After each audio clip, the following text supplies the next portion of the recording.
Hi all, welcome back to my channel easy English in Tamil by செல்ஷன்.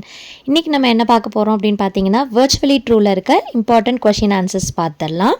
First question என்ன அப்படின்னா, why was Michael shocked when he read the name Sebastian Salz in the newspaper?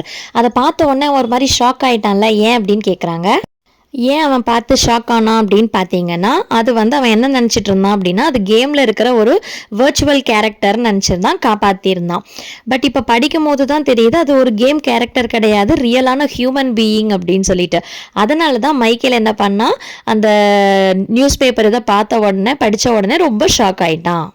Michael was shocked when he read the name Sebastian Salz in the newspaper because Sebastian Salz was a character in the virtual reality game and he had rescued him. It meant it was not a game character but a real human. How was Salz rescued from war zone? War zoneல இருந்து எப்படி அவன் rescue பண்ணான்னு கேட்குறாங்க. ஏன்னா இதில் தானே கடைசி அவன் காப்பாற்றினது. ஸோ அதனால் இந்த கேம் எப்படின்னு கேட்குறதுக்கும் வாய்ப்பு நிறைய இருக்குது. வார் ஜோன் தான் ஆக்சுவலி லாஸ்ட் கேம் மைக்கேல் அவனை செபாஸ்டின் மைக்கேலை விளையாட சொல்லி ரெக்வெஸ்ட் பண்ணதுமே. அது டால் பில்டிங்ஸ் எல்லாம் இருக்கும், விண்டோஸ் எதுவுமே இருக்காது. அங்கே என்ன பண்ணுவாங்க அப்படின்னு பார்த்தீங்கன்னா, நிறைய பேர் அந்த ஸ்னைப்பர் கன் வச்சுட்டு ஃபயர் பண்ணிக்கிட்டே இருப்பாங்க. ஆக்சுவலி அங்கே வெயிட் பண்ணுற ஹெலிகாப்டரில் ஏறி போகணும், அதுதான் அந்த ஒரு கேம். ஸோ இப்போ என்ன ஆயிடுச்சு அப்படின்னு பார்த்தீங்கன்னா, செபாஸ்டின் ஒரு ஜீப்பில் போய் ஏறி உக்காந்துட்டு அதை ஸ்டார்ட் பண்ணிட்டு வா ஏறு அப்படின்னு சொல்லி மைக்கேலை கூப்பிடுவான். மைக்கேலும் போய் ஏறி உக்காந்துருவான். போய்கிட்டே இருக்கும்போது பார்த்தீங்கன்னா சடன் பிரேக் ஒன்று அடிச்சதுல ஜீப் அப்படியே ஸ்கிட் ஆகும். உடனே பறந்து, அதாவது எகிரி குச்சி அப்படியே பறந்து போற மாதிரி மைக்கேல் போய் ஹெலிகாப்டர்ல ஏறிடுவான். அவங்க ஜீப்பில் போயிட்டு இருக்கும்போது பின்னாடி ஒரு டேங்க் அவங்கள துரத்திக்கிட்டே வரும். சடனாக அந்த ஜீப் ஸ்கிட் ஆகி நின்னதில் அந்த டேங்க் டமால்னு இடிச்சதில் அப்படியே ஸ்பின் ஆகிட்டு என்ன சொல்கிறது, செபாஸ்டின் அப்படியே தூக்கி எறியப்படுவாங்க இருந்து. அப்போ மைக்கேல் அவனை பிடிச்சி உள்ளே இழுத்துட்டு போயாச்சு. அதுக்கப்புறம் பார்த்தீங்கன்னா அந்த கேமில் அப்படியே ஹிட் ஜாக் பாட் அப்படின்னு சொல்லிட்டு ஃப்ளாஷ் முடிஞ்சிடும். ஸோ இவனாவே அசியூம் பண்ணிக்குவான், ஓ நம்ம அந்த கேரக்டரை காப்பாற்றிட்டோம் போல இருக்கு அப்படின்னு தான் நினச்சிட்டு இருப்பான். நெக்ஸ்ட் கொஸ்டின் என்னன்னா, what did Sebastian write in the final email he sent to Michael? So மைக்கேலுக்கு என்ன இமெயிலில் அவன் எழுதுனா அப்படின்னு சொல்லி கேட்குறாங்க. ஆன்சர் இது ஒரு லெட்டர் ஆஃப் கிராட்டிடியூட்னு வச்சுக்கலாம், தேங்க்ஸ் சொல்லி எழுதியிருக்கான். அதுக்கப்புறம் என்ன சொல்கிறான் அப்படின்னா, எப்படி இது நடந்ததுன்னு எனக்கு தெரியல, நான் ரொம்ப ஹாப்பியாக இருக்கேன், நம்ம சீக்கிரம் 2 பேரும் பார்க்கணுன்னு நான் ஆசைப்பட்றேன், ரொம்ப தேங்க்ஸ் அப்படின்னு சொல்லி அனுப்பியிருக்கான். கூடவே என்ன சொல்லியிருக்கா அப்படின்னா, அந்த சைக்கோ டிரைவன் கேம்ஸ் இருக்கு இல்லையா, அது நீங்கள் கஷ்டப்பட்டு இது பண்ணது, அதனால் அதை நீங்களே வச்சுக்கோங்க, எனக்கு அது வேண்டாம் அப்படின்னு சொல்லியிருக்கான். நெக்ஸ்ட் கொஸ்டின் பார்த்தீங்கன்னா, how had Sebastian entered the game Michael later on bot அப்படின்னு கேட்குறாங்க. மைக்கேல் அதாவது இது இப்படியும் கேட்கலாம், மைக்கேல் எப்படி அசியூம் பண்ணிக்கிட்டான் செபாஸ்டின் அந்த கேம்குள்ளே வந்தான்னு அப்படின்னு கேட்கலாம். இல்லை செபாஸ்டின் எப்படி அந்த கேம்குள்ளே என்டர் ஆனாங்கிறதும் கொஸ்டினாக இருக்கலாம்.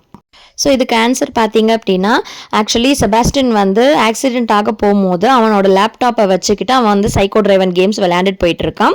அப்போ அவங்க கார் ஆக்சிடென்ட் ஆயிடுச்சு. அப்போ இவன் அவனோட ஹெட்டை கொண்டு போய் அப்படியே அந்த லேப்டாப்பில் போய் இடிச்சிருக்கலாம். ஆக்சிடென்டலாக அந்த கம்ப்யூட்டர் மெமரி, இவனோட மெமரி அப்படியே ஸ்டோர் பண்ணி வச்சுக்கிச்சு.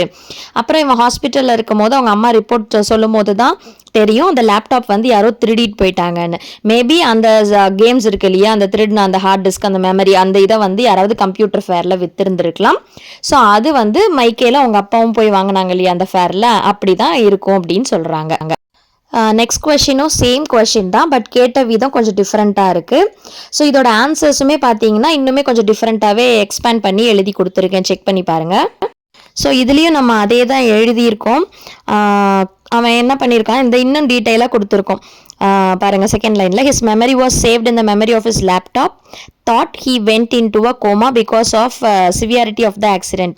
When Sebastian was in hospital, his laptop was stolen and sold in the computer fair. Michael's dad bought this laptop. When Michael played a psycho driven game and got victory in it, Sebastian's miraculous recovery took place. அப்போ அவன் விளையாடும் போது தான் செபாஸ்டின் நம்ம ஒரு help கேட்கலாமே அப்படின்னு சொல்லி இவன் கேட்குறான். ஸோ இதெல்லாமே இப்படி தான் ஆயிருக்கும் அப்படின்னு சொல்லிட்டு ஒரு எக்ஸ்பிளனேஷன் யாரை யோசிக்கிறாங்கன்னா மைக்கேல் யோசிச்சு பார்க்குறான். Few important question answers discuss பண்ணியிருக்கேன். இந்த மெத்தட் ஓகேவா இல்லை வேறு மாதிரி சேஞ்ச் பண்ணி சொல்லணுமா அப்படின்னு சொல்லுங்கள். அடுத்து என்ன லெசனுக்கு இம்பார்ட்டன்ட் கொஷின் ஆன்சர்ஸ் வேணும் அப்படின்னு சொல்லிட்டு காமெண்ட் செக்ஷனில் சொல்லுங்கள். கிளாஸ் 10 படிக்கிற கம்யூனிகேட்டிவ் இங்கிலீஷ் எடுத்து படிக்கிற பசங்க யாராவது உங்களுக்கு தெரிஞ்சவங்க இருந்தாங்க அப்படின்னா கண்டிப்பாக இந்த வீடியோவை ஷேர் பண்ணுங்கள். அவங்களுக்கு யூஸ்ஃபுல்லாக இருக்கும். See you all back in new video. Bye.